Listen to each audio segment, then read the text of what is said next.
decided in what we would like to see it be about, what the writing would be, it was always, always, always, it was always for me about sort of the outer rim, um, I guess, sort of scum and villainy kind of deal. Always something with the distance from the empire, like something that was far from the empire, something that would take you away from the, I guess the interference of, say, like, like a Han Solo, or a Luke, or anything like that. Something that could be told in a way where it didn't particularly interfere with, hmm, where it didn't particularly interfere with the main story that we all know about. You know what I'm saying? Like something that would kind of break away from the basic goings on of, I don't know, of the basic kind of Luke Skywalker story. And this is definitely it. This is it. This show is incredible. So welcome. Late night live. We are chilling. We are talking about, that's right, Mandalorian. Behind me is an artist sponsored wall from Dave Farrar, Geek Fine Art. We are up super duper late, having a ball, talking about, of course, the one, the only Mandalorian. Awesome show.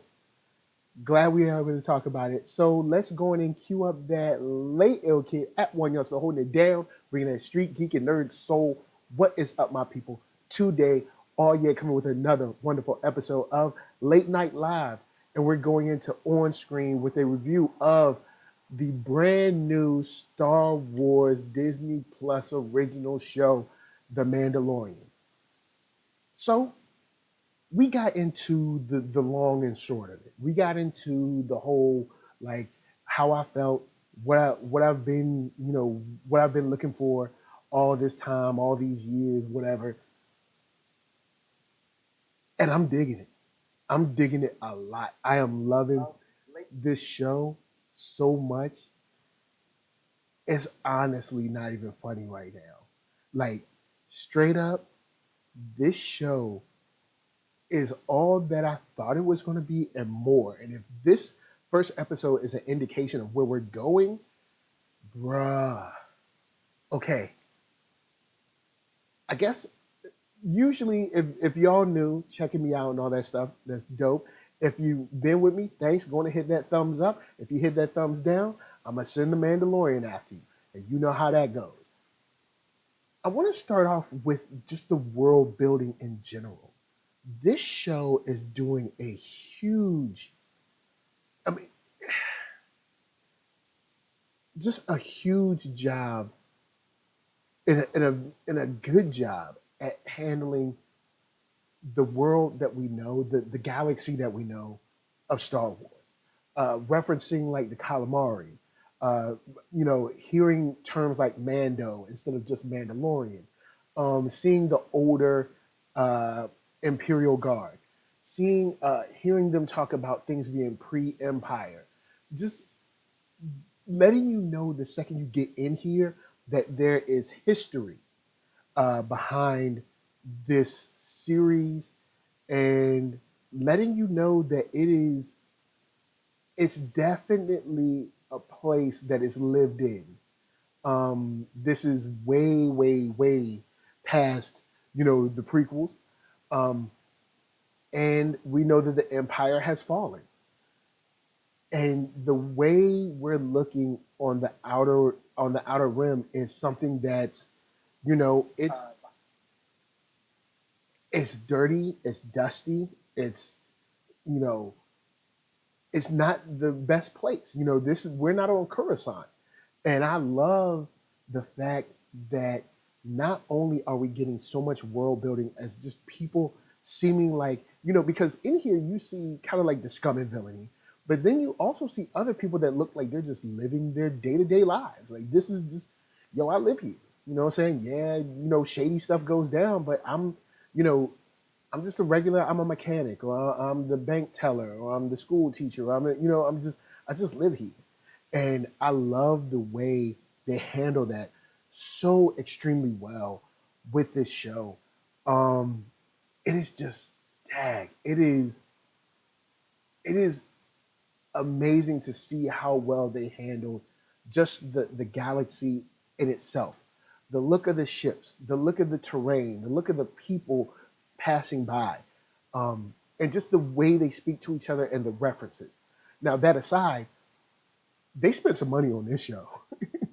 I remember talking about this show, and of course, I want this show to succeed because I love Star Wars. I mean, y'all know, if y'all been following me, I was on Jedi Alliance back in the day. I've been covering Star Wars stuff, of course, with superhero stuff all the time. Love that Star Wars. And one huge thing that I always wanted to see from this show, because I'm also a fan of the Star Trek Discovery show, is to see a certain level of production value. And this show, they spent some money on this joint, boy. Like, they spent some money on this joint in all of the right ways, from the creatures to the makeup to the ship. Of course, we saw the pieces, the models at like Celebration. Um, it, it just looks so clean while also fitting in the world. You know what I'm saying? And I am I am impressed. I am just impressed in general. So let's get into actually talking about the characters.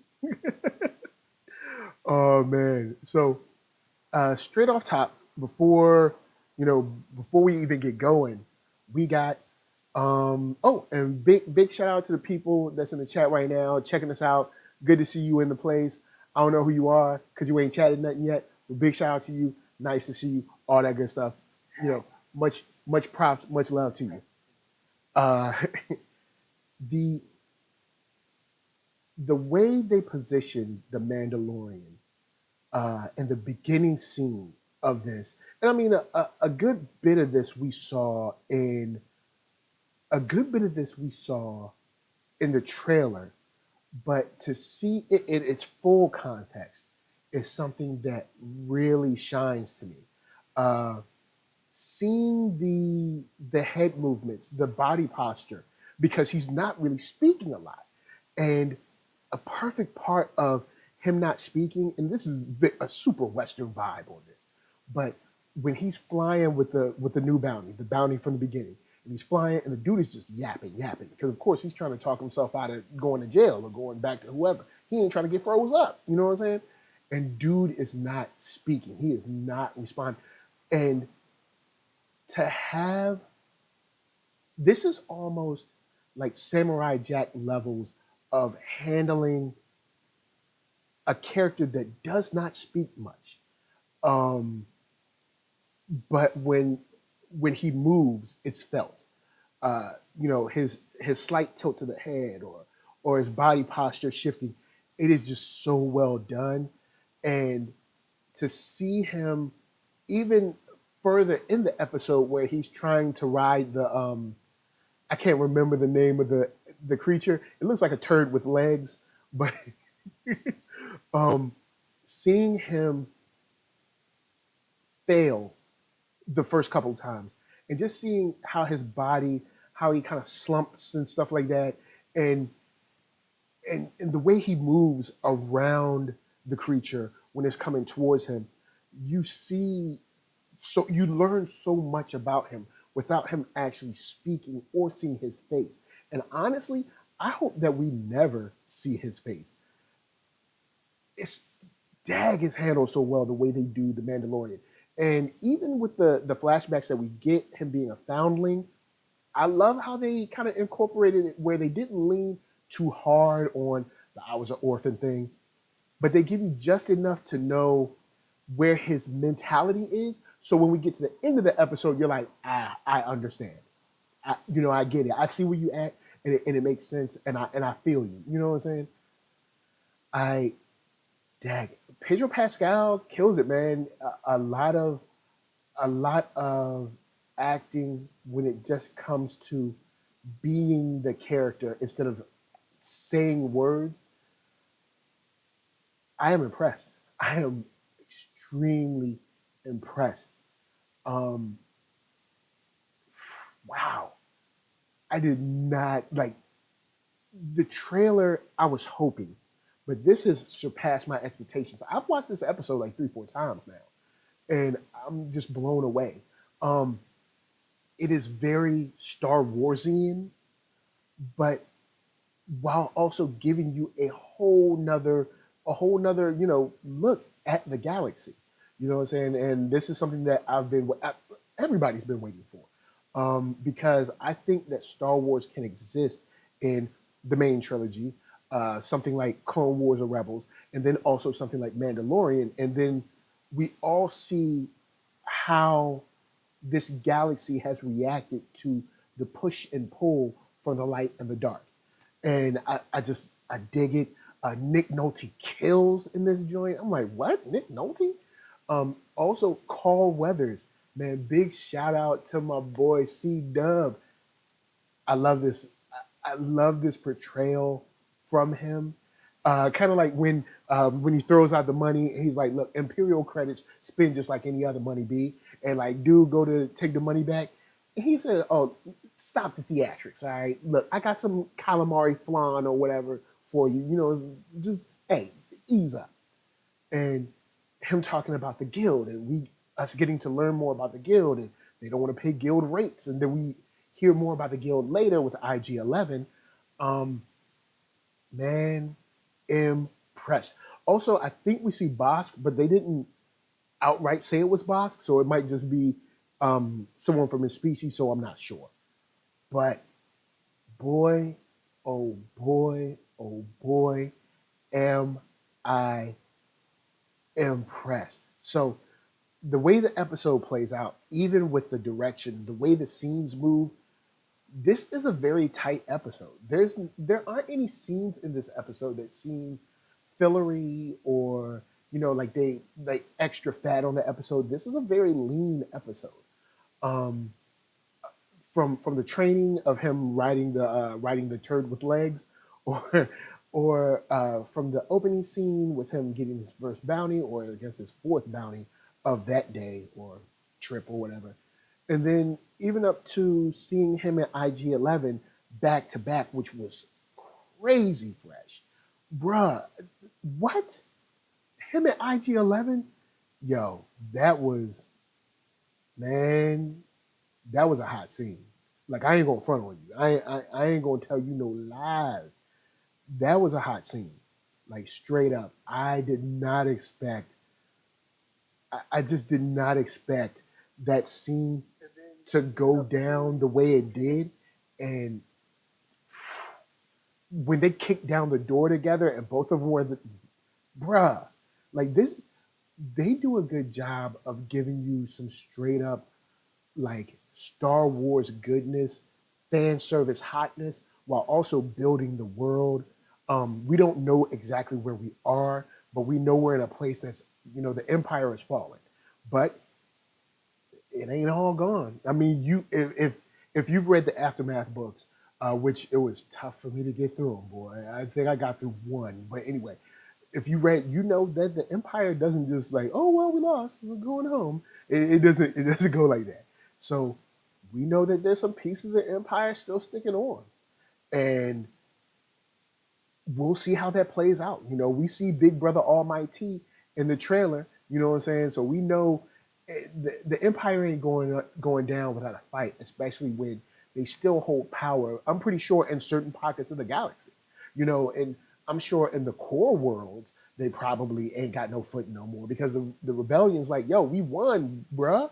But I'm sure in the Outer Rim, they probably still got numbers and look, numbers talk, man. If you still got like 50 something troops, what's a small town going to do? You know what I'm saying? What they going to say? Oh, well, y'all got beat. Are they here? You know what I'm saying? So I love I love just how we get to see this kind of war torn galaxy in this transition period of, well, who's in charge?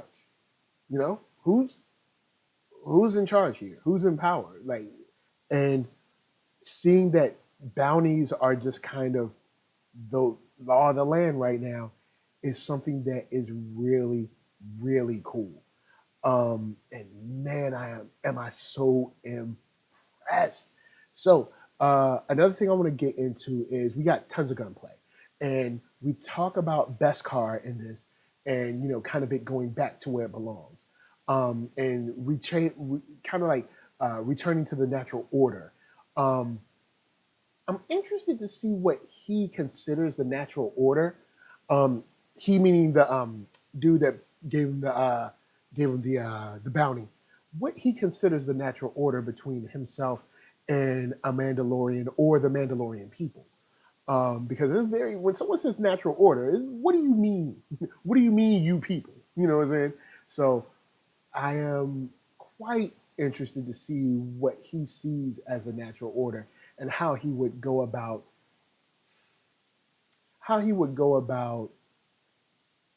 kind of returning to the natural order. I don't know if I trust that dude further than I can throw him. Lastly, before I bounce, I want to talk about the bounty that we were put on. The bounty to get, and I don't the baby, even though it's 50 years old, 50-year-old infant. On the real, there's some 50-year-old infants out here walking around in real life, but but a 50-year-old infant from Yoda's race. You know what I'm saying?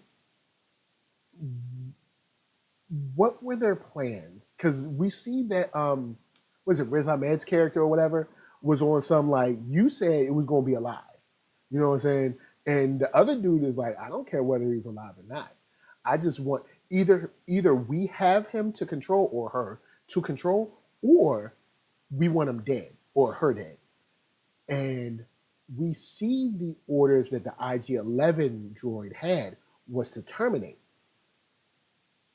What are they expecting or thinking that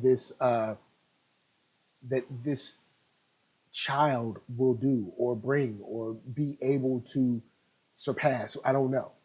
But I love how the second they pulled back, and I was like, oh snap, because we never really see Yoda ever talk about, and maybe it happened in a comic book or something that I missed, or a novel or something, but Yoda doesn't really talk about his people that much.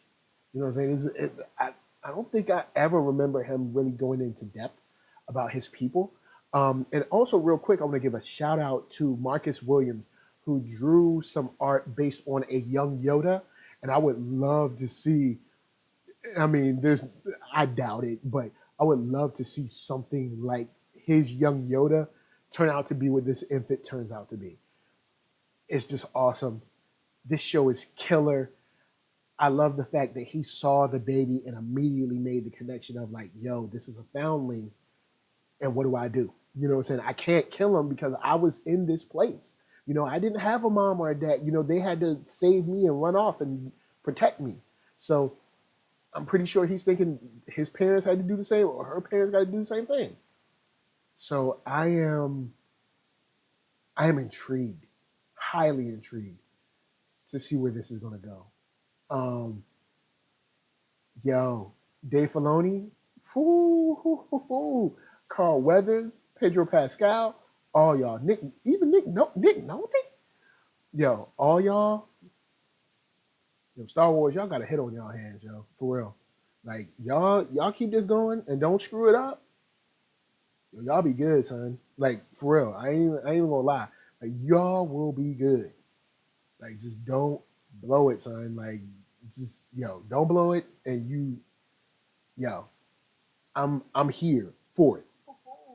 I am here for all of that, like all of it. I'm impressed. I'm excited.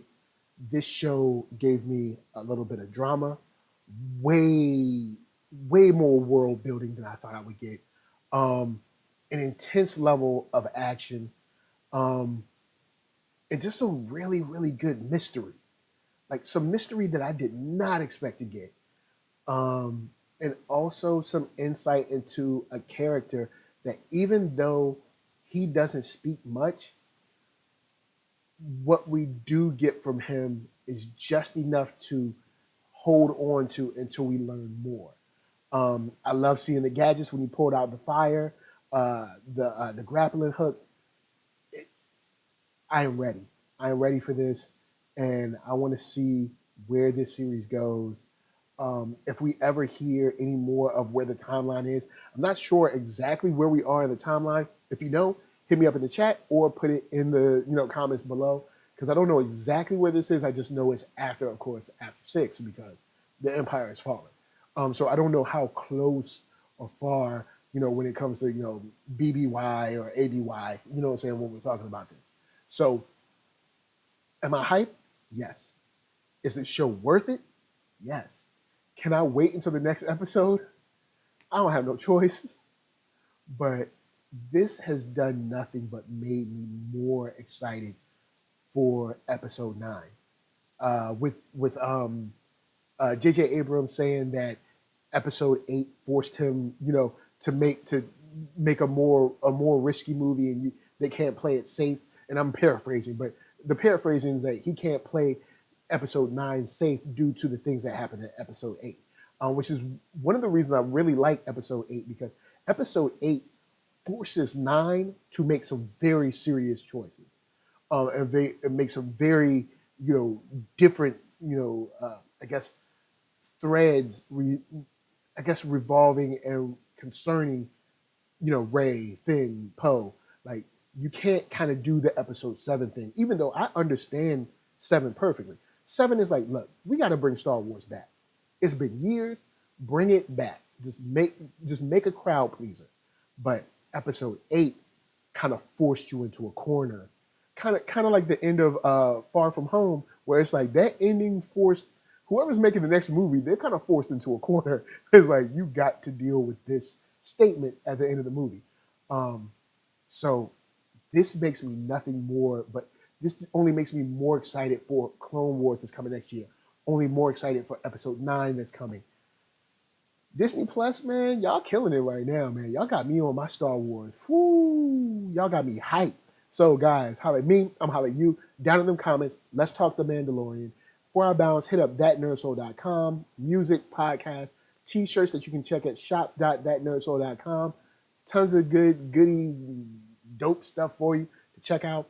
But if I were you, I would run back that scene with The Mandalorian and IG-88 again, or IG-11, sorry. IG-88 has not revealed himself. But if I were you, I'd run that scene back, because it is definitely worth it. So, guys, from me to you, thank you for chilling. Thank you for watching. I am so excited to see where this goes.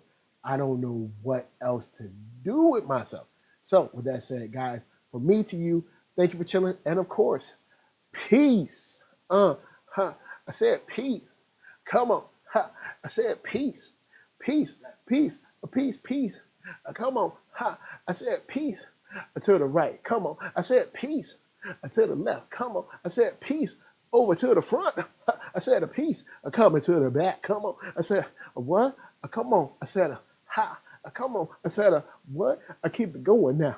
Come on now. I said whoo. Come on now. I said peace. Come on. I said yeah. And do you do it now? I said a piece. Come on. Ha. I said a piece.